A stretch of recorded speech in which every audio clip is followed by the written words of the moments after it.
Hi everybody, and in this video I'm going to explain why flexion can hurt your back. So let's first explain what flexion is.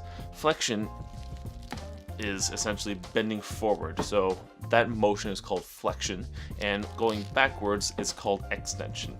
Now in your back you have vertebrae, which are the bones in your back. Then in between each bone you have something called your intervertebral disc, or just disc. Now flexion can cause some discomfort in your low back. One of the reasons why anyways is that when you go into flexion, you're putting more pressure on the front part of your disc, meaning that the back part of the disc is going to kind of balloon backwards. Let's say this is your intervertebral disc and these books represent your vertebrae. Now if we're standing up, there's going to be some pressure this way, and if we bend forward, now what we can see is that the back part is actually, like we said, ballooning backwards. So it's expanding in the back here as we bend forward, and especially when we're under load.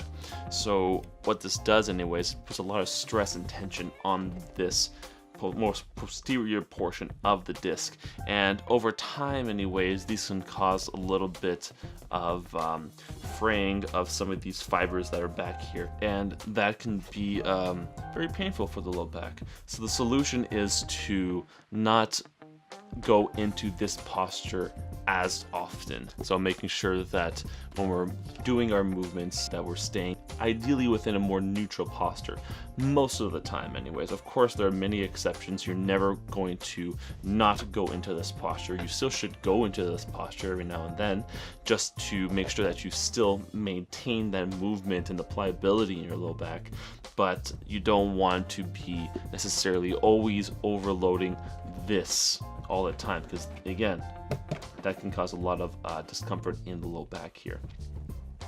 Another point to mention too is that throughout the day your discs change size. First thing in the morning your discs are actually a lot bigger than they would be towards the end of the day.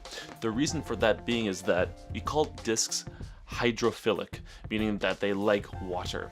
So the big portion of what's made up of the disc is in fact water.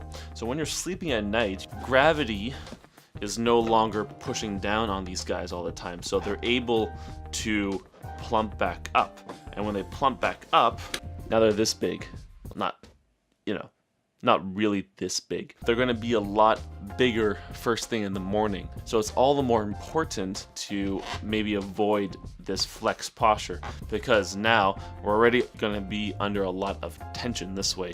So if we're standing up, now we got some pressure this way. And if we bend forward, it's not the greatest here, because now we're under so much more tension than we would be with our disc towards the end of the day. So first thing in the morning, within that first hour anyways, that you try to avoid too many flexed positions for your low back, just because we don't want to damage your disc back here, because then we're kind of putting ourselves at a higher risk of a disc herniation if we do this too much, because that's the one thing we don't want, okay? We don't want to put so much pressure here that this eventually pops. So when this pops back here, then all the stuff that's inside the balloon, inside your disc, kind of comes out back here, and that can put pressure on the nerves around here, and that's what we call a disc herniation. And you can get symptoms going down your leg, which is called radiculopathy.